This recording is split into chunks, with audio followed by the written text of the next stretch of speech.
how we compare with Expedia, Booking.com, Yahoo Travel, Kayak, Hotels.com, and so on a worldwide level. And we get these numbers from Comscore. As you may know, Comscore is someone you have to pay a lot of money, but they then rate everyone on the same level. So if you take your own numbers, they're always going to be higher than this. We love bragging on our numbers. So this is a recent research from Conrad Marketing, and they found out that half of the UK population who are traveling and research information online use TripAdvisor at some stage of their travel planning. It's great. So the reviews are largely positive. So about 17% are positive. So on 1 and 2 scoring, we only get about 17%. So it's really a minority that are saying negative things. We started a Facebook application in 2007 called Cities I Visited. And first it was just a bit of fun. We just wanted the young audience to know TripAdvisor and brag to their friends about where they've been and where they're going. Then later on, we started out instant personalization. And we had a press release actually last night. The 100 million people are already using TripAdvisor through the instant personalization. It's pretty amazing. We try and now find out how we can split that number and everything, but that was released yesterday. So when I when I log in to TripAdvisor, I can see who my friends are, where they travelled. I can see what I recently looked at. I can see where in the world my friends have been. My friends have been in 2,606 countries and cities even. So there's a thing on Tonga Island, so I know it's Cunnelly, because Cunnelly's been on Tonga Islands. So I can hover my mouse over there and I can see that, yeah, that place, it was Cunnelly, or here it probably was, I don't know who. So basically this is, if you connect your Facebook to your TripAdvisor account, you can then see where your friends have been up to. You can also see what, like my father-in-law has reviewed a Bindel. He now lives in Germany, so I can see what my friends have reviewed. So I can actually check what my friends have been up to. This is just, I don't know how much you know about the actual site, but this is about the reviews. So we have something called snippets. So when you look at a hotel, like for example the Glow in Helsinki, you got little snippets of phrases that come up in a lot of reviews. So it might be something like free internet, flat screen TV, few blocks or few blocks away from the center. So little snippets that we pull from various reviews, and it gives you an overview of the hotel. We also tell how many excellent, very good, average, poor and terrible reviews the hotel has had. So rather than having to read the reviews chronologically, so you start from the newest to oldest, you can click on these and you can for example read the terrible ones first and then the best ones, and then you make your comparison. You can also filter by language, and you can also look at the reviewers, like this guy Rob from Sweden. He's written 12 reviews. You can click on his profile, you can see where in the world he's travelled, if he's done our Facebook application. You can see how long he's been a member. You can see if he's written other reviews. What are the other reviews? Are they all positive or negative? So you get a really good idea of the person who's reviewing the hotels and restaurants. We also have holiday rentals. That's fairly new. So we purchased a company called Holiday Lettings in UK and Flipkey in America. And we merged the holiday lettings, or the vacation rentals, self-catering, into TripAdvisor. We have our flight search, so you can rate airlines, so you can see how high or low airlines are rated, and you also get reviews on flight search. You also can do fees estimating, so if you fly with Ryanair, like I did sadly on Monday morning, my flight was £35, my extras were £100. So if you wanted to check in a bag, if you wanted to know where you sit, if you wanted to pay with a credit card, we have built in a system that looks at most of the airlines in the world and tells you the exact price that you're going to pay when you finally make your booking. So rather than going through all that thing in Ryanair, and in the end you go like, oh my god, it's supposed to be 30 quid and they're telling me now it's 130. Our forums are pretty amazing. So in UK we have over 1 million posts in our forums, and I use Finland as an example here. They have about 48,000 posts in the forums. Forums are open for anyone, any members, but we obviously encourage, I know Raj is quite active in our forums as well, so it's a really good way to see what people are talking about. So any travel product, you can type in your product in our forums and see who's talking about it. Or you can go to the country-specific forums and you can see what the conversations are. We've got destination experts. In Finland there are these two guys. John the Finn isn't a Finn. He's actually a Brit who's been living in Finland for 30 years. I don't know him, I just check his profile. These are volunteers, and I know a guy called Richard Trillo, for example, who used to work for Lonely Planet. He's a writer in Africa. He's one of our destination experts. So these are people who have a lot of time and they want to help the other travellers answer questions. So at the moment it's pretty magic. 98% of topics are replied within 24 hours. We don't pay these people. We interview them, we make sure that they know enough about the destination, and then they become an expert. They just have to dedicate their time for it. We're very lucky that there are people who have the time to do stuff. To what extent do such people who are destination experts use their expertise to promote their own business? They get blocked immediately if they do. So we've got our forum moderators are very, very active. So each language, and even like US.com domain has a different moderator than .co.uk. So as soon as there's commercial messaging or there's links, they get blocked. A good example is Jordan. I had a meeting with the CEO of the Jordan Tourism Board, Naif, and he says to me, we've been trying to go to your forum, but we can't. And I can see we block them because they get the posting, same message over and over again. So it doesn't matter if they're a big client of ours, they got blocked and they weren't allowed to go back to our forums anymore until they came back to us, and I then unblocked them and made sure that any messaging they give there has to be relevant. So it can't be, you can't keep copying and pasting things, you can't use any links. Even if you're a tourism board, you should not link to your website because that's a commercial activity. We've got another centre for that. But, mobile, augmented reality, which is really cool. I don't have an iPhone, so I'm a BlackBerry user. But you can walk on the street, you can see how many reviews restaurant or attraction or hotel has had on TripAdvisor, and you can make your selection there. But this is the most important thing in my eyes, especially for the industry, is our management centre. You can tell, obviously, that this is a made-up hotel. You can see immediately how many reviews you have had in the last 30 days. You can see how many management responses. So if you're the owner of a hotel, you can check, has your staff been responding to these reviews? You can check how many photos there are, how many traveller photos there are, how many new traveller photos. So if you have a hotel or if you have a tour company, you want to make sure the photos that get uploaded are relevant to your product. So you have the opportunity to go back and say, this is not the photo of my product. That's the only way we take those photos down. If they're negative, we can't do anything about it. And this is really cool. I actually started recently writing much more reviews. And I wrote a review of a hotel in Helsinki. And you can tell I'm from Finland. So it's a prison hotel. It's an old prison that got converted to a hotel. And I stayed there at the conference, and it was really cool. I called it a cool concept. I got an email this morning saying 491 people have read your review in 1 week. I was like, oh my God. So it actually makes sense to write these reviews because people do read them. And then he said I had 3 helpful votes. So people read the review and he helped them to make their decision to choose this product.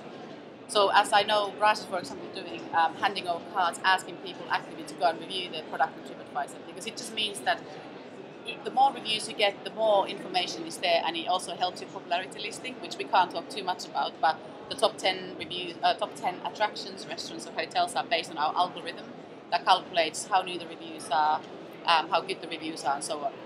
But how easy is it for DMC or a tour operator to be reviewed compared to hotels or destinations? Tour operators can't be listed at the moment as a reviewed product, only if they do day tours.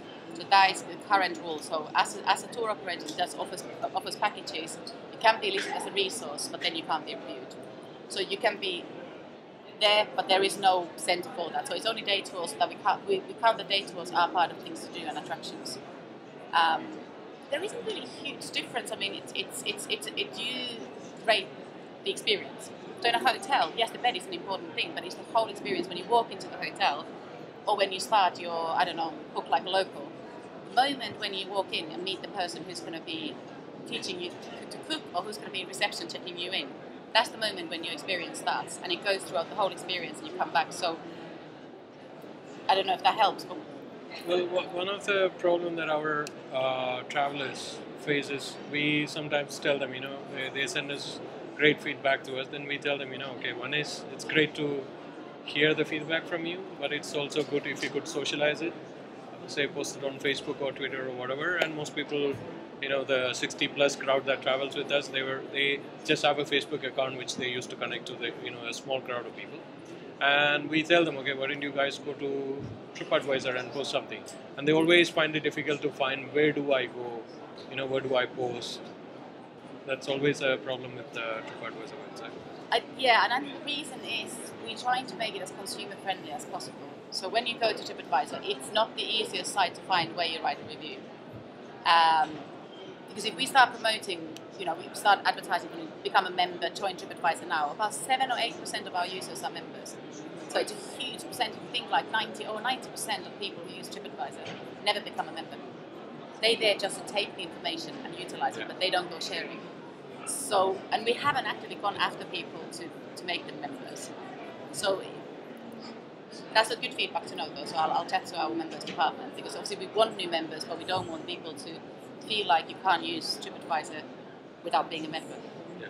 Because then our traffic figures will go straight down. As you know, as soon as they start asking you any of your personal details, your email, you get a bit hesitant to give that. But that's a good feedback to have. One of the good things to do is send them an email afterwards with a link to write a review, or give them cards which has a link. I mean, for example, in Doha, Qatar, there's a Westin Hotel, Yeah, but then again, my question is mostly hotels. It's easy. Yeah. Like you provide the link, you send them an existing forum, and it's easy to write. Yeah. But when it comes to our kind of travel, 14 days, it's run by a tour operator. And tour operator doesn't have a ID, or there's no link that I can offer to such people.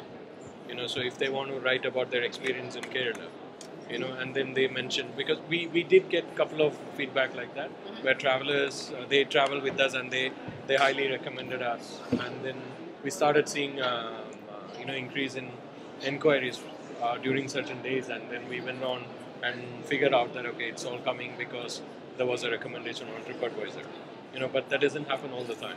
So some system where people like us who are in the industry, who are kind of small or mid-sized operators, who are looking for building this community over review, we still find it very challenging to be there on your website.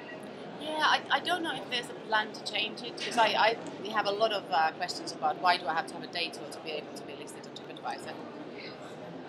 That's the rule was the answer when I last asked for it. So it's I guess they wanted to draw the line somewhere, but I don't really have an answer to that. So I think they really want to keep it as a hotel, attraction, and restaurant channel. We collected destination reviews at one point, but we still have them, but 99% of them were linked to a service in that destination. So if someone went to Berlin and had a dinner at the restaurant and had a bad experience, they would go and say, I don't like Berlin. Then the city will go, well, that was one of our products. When it comes to responsible travel, which often goes together with like eco travel or whatever it is, go to remote places, you use tourism as a means to develop a place, to bring some kind of sustainable development to an area. It's hardly feasible to do it in a day trip, is it? If I go to a mountain village, it'll take me 48 hours on a jeep to reach there, and I'll spend at least 3 days there. If I return, it's a 7-day trip, and it doesn't really reflect on. I mean, that's actually the experience where I run most risk of losing my money, because like this is a trip that will cost me around 1,500 quid, rather than a day trip which is around 120. So I think that's what you were into, maybe discussing like how can we just open up for people who want to bring you to more remote places. With the city hotel, it's easy. I totally agree. Yeah, no, it's very true. We work commercially with most of the tour operators, and I guess that's sort of, again, our business model is 100% commercial. We get all our money from our advertising, whether it's cost per click with the booking services, or whether it's display, which is cost per thousand. I guess one of the reasons is that when you're a tour operator, a lot of tour operators work with us by display advertising, destination targeting, and that's where we make our money. So we allow them to have their services listed in Resource Center. They can write articles in our travel wiki, but there isn't a channel at the moment for tour operators to actually have listings. Especially for small tour operators, as like the big people sitting in the capital and offering tour randomly for all the country, they will have the budget to commercially work and link up with you. But for a small operator who runs very special tours in remote areas, I see a bit of a challenge actually. No, very true. Very true. I mean, I've been, believe me, we've spoken a lot as well, so I've asked that question slightly out. It's an easy question to answer, say it's slightly outside of my area, but it is something that we've been talking about, and so far it has been strict. I don't know what the reasoning is and whether there is potential to open that channel at some point. I'm 100% sure there's interest, and I'm 100% sure that would be also useful for the users. I don't know the exact reason. So far the answer's been given, unless it's a day tour, or it's someone like, for example, Tripod, they can't list themselves with us because we don't feel it's a relevant service. It's a fantastic service, by the way. I know Sally very well, and I'm sorry that we can't list them, but that's something that we wouldn't let be listed on TripAdvisor. Again, there's an opportunity to talk in forums, but you can't link from the forums. So you can give itinerary ideas within the forums, but as soon as you in any way commercially try to link it back to your own service, that's when you get pulled down from there. So it is something that isn't on the site. And I'm with you, I think it would be a useful functionality also for the users. So I'm happy to take that feedback again back with me, but at the moment... It's a rule. It's a rule. They say no, I say okay. You have to know the rules very well to break them properly. Yeah, exactly. But yeah, on this management center, yes, like when you go in, you're right. It asks you if you are. Okay, so I don't have that. It asks when you go into the owners. It asks you: are you a hotel? Are you a destination? Are you a restaurant? Are you an attraction?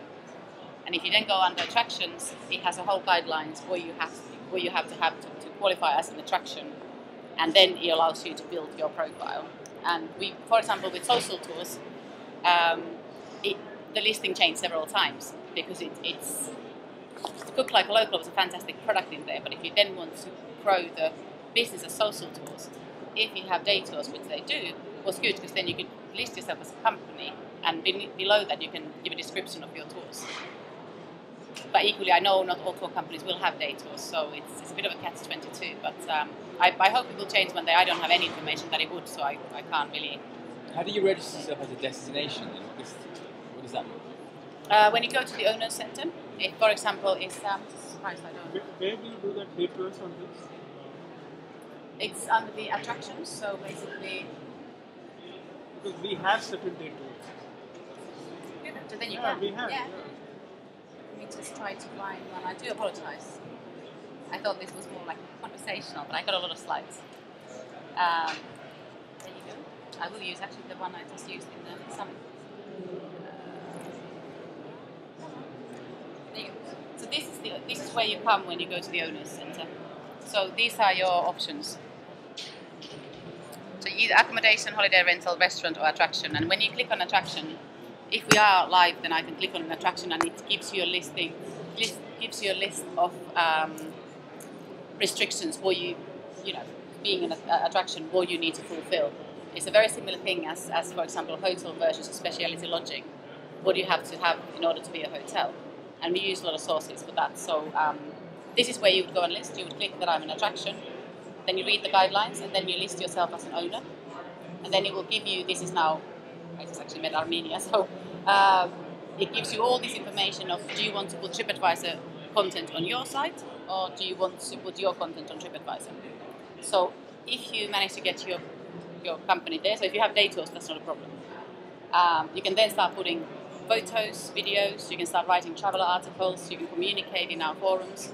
Nothing stops you from communicating in our forums or posting photos as a consumer, so of your services. That's possible. But again, if the photo has a logo or any kind of commercial messaging in a photo, it will come down. And we do block users that abuse the system, so it's really not worth it, because then the email address stays and the IP stays in our system for a while. So you do want to follow the guidelines. No, what else? No, not that. Sorry. So I guess that was quite short, sort of saying what the options are, and clearly there is something that we could do better. There always is. But is there any questions? Anyone want to bring up anything? Yes, a question about the destination as a destination. Yeah, as a destination. Sorry. Yes, you choose. Sorry. You choose tourism organization, and it takes you, actually, this is a destination page. So you type in your destination name.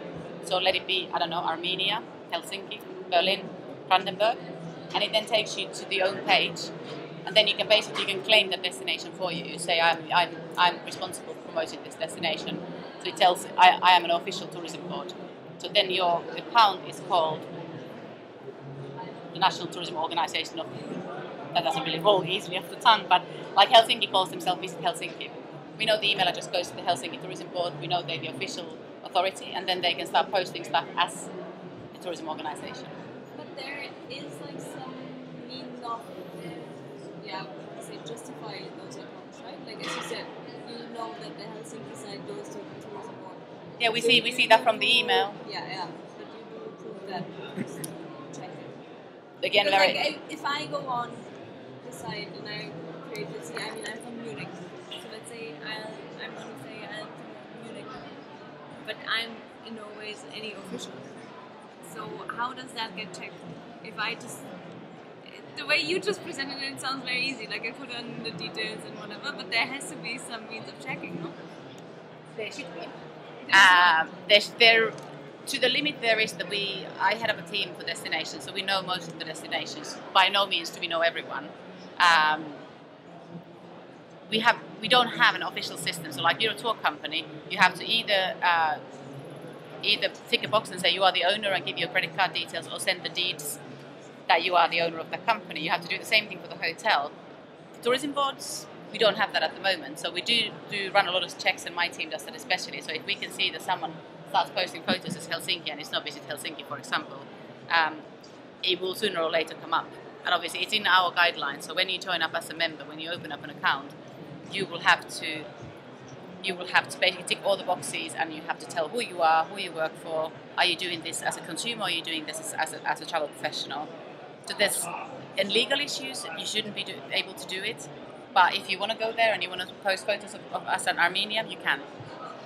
The people working in the tourism associations are often not the really most web-savvy persons in the world. Tell me about it. Yeah, but That's I mean, where is the link? Like, I mean, I would engage in a PR agency doing all that for me, but then again, the PR agency would not be allowed to officially work on behalf of Armenia, as like they would have all the details for logging to the account. So there must be kind of legal issues as well. Like you should have some people who are able to work on behalf of like a system like that.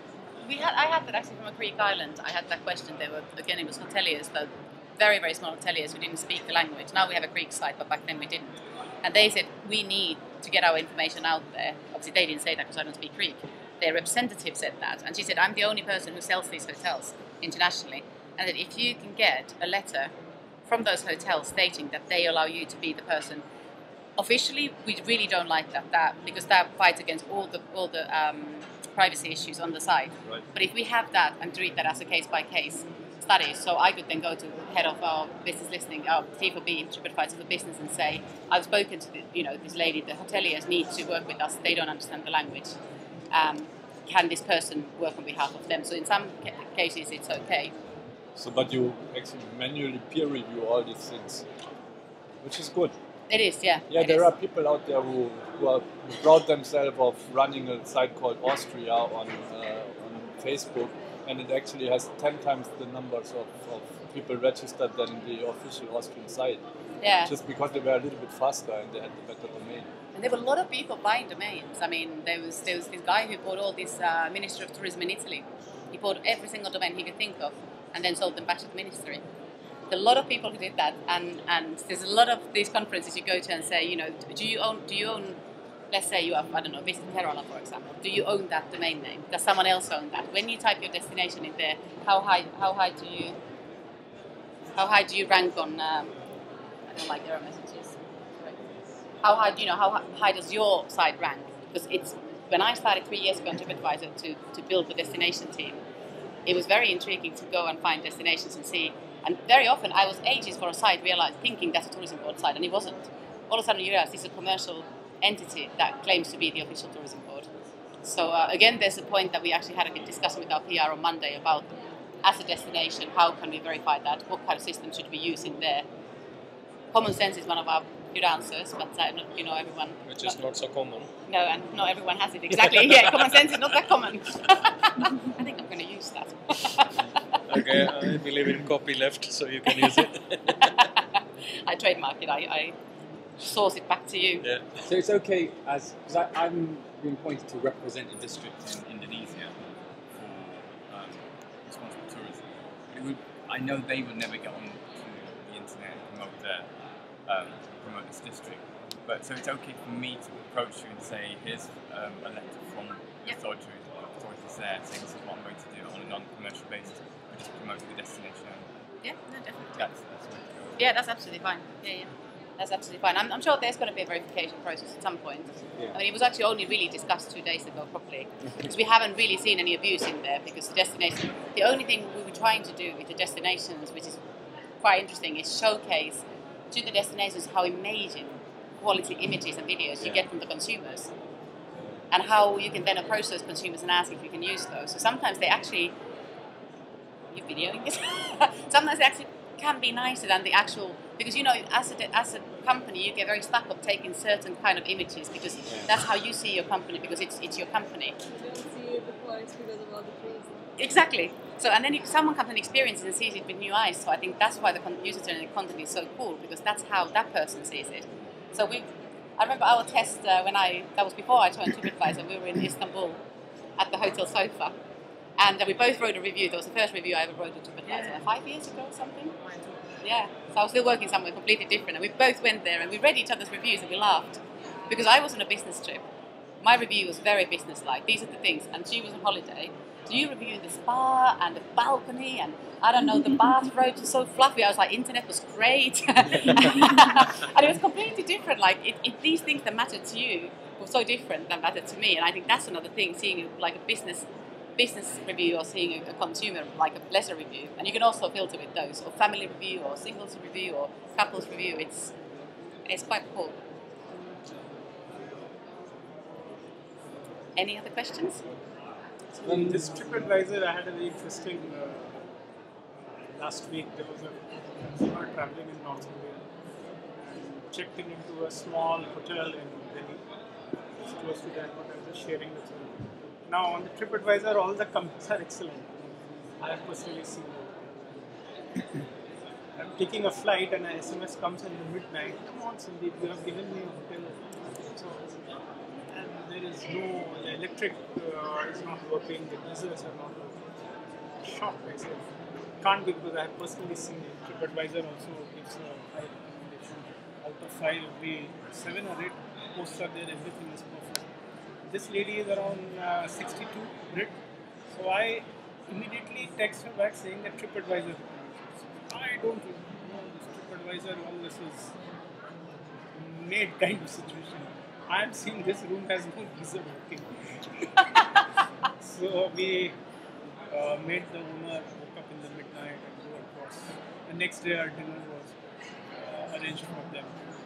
And she just said that no, at that point of time, whatever advisor says, we have been traveling for the last 40-50 years. This happened, you have to take it. Don't tell me about TripAdvisor or any Google and all that. So it was a very funny experience. And it was all on the text. Brilliant. That should be a story in our articles. So I think consumer handling for tour operators, there is a big scope of TripAdvisor, because we get into legalities also. Yeah. Where the experience, what you promised is not. So we always take so there is a neutral umpire like TripAdvisor. What does it say about this particular hotel? So maybe as you move forward, I think there should be a space for even tour operators also. Yeah, well, it makes it easier for the travel. Yeah. Well, at the moment there's the resource centre, which is not the easiest to find, to be honest.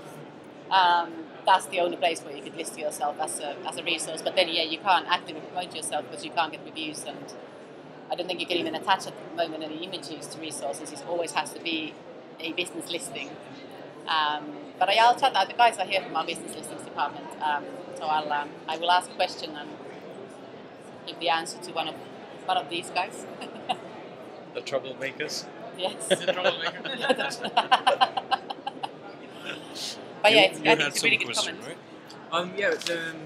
The future of TripAdvisor, where do you see yourself in 5 years? Take over the world. I actually just said that to a journalist earlier.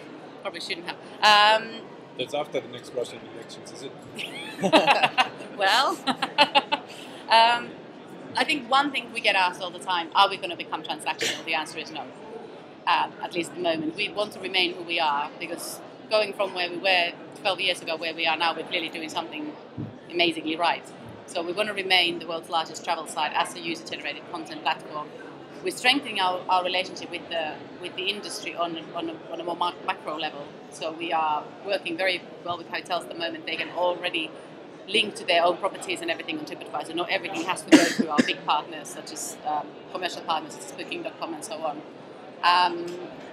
But any company of our size, whether it's Google or us, would never tell you what's next. So I obviously know some plans already, but press releases are the best thing to look at. But I think we're doing a pretty good job at the moment in the market. So You did a good job of avoiding this answer. sorry, I know. Yeah, they sort of train us to be diplomatics there, really. But yeah, I think mobile is something that we've been strengthening a lot. So we're now #1 app in 84 countries in travel app in all the Apple stores, which is pretty amazing. So our vice president of mobile, he's here. He's talking at an event. So mobile is something we're really building. We're building city guides. We just launched the top 20 cities a couple of months ago, and these are free guides that you can download with no roaming costs. And we build them by user-generated content, and I help a little bit with the cities that we work with to get content in there. So it's just more. It's almost like Google's mission is we help consumers for their search. We help consumers to have a better trip, and then we can capitalize the traffic. So to commercialize the traffic, and that's exactly what Google does. Is they do a really good job to give you a fantastic search experience, and they can then sell on the basis of the fact that they get that massive traffic. And a similar thing with us. Oh, so you're going to sell out to Google? Sorry? So you're going to sell out to Google? No. Google and TripAdvisor have similar models in my eyes because they both concentrate on giving the best customer service possible. So it should be as easy to utilize as possible. So you get a lot of high traffic numbers, and then you have all that data and all that traffic to sell to. So if I go and speak to South African Tourism Board, as one of our key partners, I can tell them how many millions of page views they get to their destination from German IPs or from French IPs. With all that traffic, they know we are the #1 partner for them because no one else creates that traffic for them and that interest for them at the moment in the marketplace. So that's sort of brings you back to the commercial model. So I think mission statement really is that no one should have a bad trip. Would you be prepared to work with, let's say, I'm working with destinations, but some of them are less promoted, and I think they're worthy of receiving a lot of tourists to that place. So would you be prepared to work strategically with regard to saying, well, how would you put together a strategy for a particular destination to attract more user content, or even travelers to a certain place that otherwise couldn't reach out? Is that something that you do? Pretty much my job. Yeah. Okay. Brilliant. Yeah. Yeah. So I've got a great team around.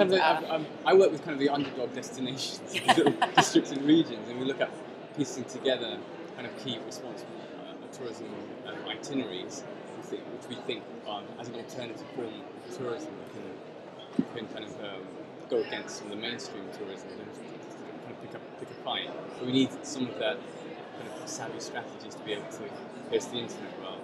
We're building at the moment, it's not ready yet, building our first version of help center for destinations. So from A to Z, everything, and then there's another section for commercial opportunities. But everything that's free and everything, how you should do it, where should you go, what should you press, what are the guidelines for this and that and the other. So we have that already for hotels and all the others, but we have this, but we don't have a specific channel explaining to you what does this little widget, if I take this on my page, what does it exactly do? What do I get for it? So do you charge for the strategy, or do you actually give it for free? No, it's better, and even user numbers. So even if you're looking at, trying to put a funny example, or maybe Bournemouth. Bournemouth is they started working with underdog Bournemouth. Liverpool, I don't know, one of the cities, but we can use our visual sciences system. It's our internal data system, so we can basically tell you how much traffic we currently have for that destination. It can be a region, it can be a city, it can be a country. We can tell you what is the current level of activity, so how many people are physically looking at that destination. We can tell you how many reviews there are. Commercially, I can't tell that, but I can tell that to a destination, and then there's just the confidentiality form that they can't share that with the press. So can you advise how to improve that? Yeah. So we give all the free opportunities, saying if you want to improve your website with our content, all this is for free. We can give you case studies and say this tourism board used these tools, and this was the feedback they got, and we can then also measure the traffic to destination with the current content, And then when the destination starts increasing content and working with all suppliers within the industry to encourage more content to that specific destination from consumers and from the suppliers, all that together will then make the content higher and also mean that the travelers will spend more time researching that destination because there's enough stuff there to read. So Riga wanted to work with us 2 years ago. When there isn't anything there, let's work together first. We'll give you all these tools and your industry. We come and train your industry and tell them how to use all the free tools, so let's get as much content as possible on your destination. And now they signed a commercial deal with us 2.5 years later because it didn't make sense. So we wouldn't. There's no point for us selling advertising to a destination that isn't, their presence isn't there yet. So they don't have enough content because then the dwell time or the user time on that destination is going to be very low. So you don't want to be driving people active to look at something that isn't really there. But that's we do that all the time. So depending on where your destinations are located, which continent, which country? I mean, you talk, Asia, Africa. Asia, Africa. Okay, so Victoria Delaney, who's here, she covers Africa for me. She covers everything up to sort of India, Nepal, and then I've got Alice. Alice is based in Singapore, and Shin is based in Hong Kong. So those 3 ladies cover all that area, and they've got all the tools ready to give you the information. So yeah. Do you ever see a possibility of TripAdvisor becoming sort of a platform for, something like a larger social good, a platform that can, promote innovations or sustainable tourism initiatives, or there might be social organization that might be looking for support. So can TripAdvisor at some point of time provide that platform for the travelers to connect to such organizations? We have our TripAdvisor Foundation, which is Steve Kaufler's own foundation, where we used to let the users be able to decide where we give money. So we give a lot of money to charity. So that's one thing that we do. One thing we do with UNESCO, we have a World Heritage Sites partnership deal with UNESCO. We give them, a certain number of hundreds of thousands of millions, whatever it is. I don't know the official number actually if it's been released, and then we gather content for them. However, the most exciting news is that yesterday we hired a person for sustainable tourism who started in our head office. So she's going to be bombarded very heavily from my end because I've had a lot of requests. What's she doing? Her job role? Her is basically Director of Responsible Tourism within TripAdvisor. So she's going to work with our brand directors in the US in our Boston office. Interesting, she was born in France, lived in UK, is now in Boston. She's travelled I just read her history. She physically just walked in yesterday. It was her first day. What are her job roles? It is to see. We don't have a green channel. We don't have an eco channel. We don't have directly a sustainable tourism channel on TripAdvisor to develop those opportunities and see how and if that can be built, how that would be built, how we can create that part that I think is so vital for the industry. I just sat with UNESCO and UNWTO in a big presentation, and UNESCO has the same problem. They asked us, do you have a green channel? We said, can you tell us how to build that? And he said, no. So there isn't really a worldwide system at the moment. So I guess her opportunity is there to look, how can we build something? How can we be more sustainable? How we can start that part of the company? So I don't know, she was announced yesterday, so on Monday. Either. Anyways, this week she joined, so it remains to be seen exactly what she's going to do, but that's her physical title, which is quite exciting for us because we get that question all the time, but it's very hard to say what is green, what is eco, what is sustainable tourism. How do you, one hotel in London may not wash their towels every day, and that's very eco all of a sudden in London, but then all of a sudden you're in Nepal, and what is sustainable tourism in there is very different from another cities. So I think that's going to be one of the biggest issues, how that would ever be built. Cool. Any other questions? No? Cool. Thank you so much. You're very welcome. Wow. Sorry for the slides. It was a bit of a mixture of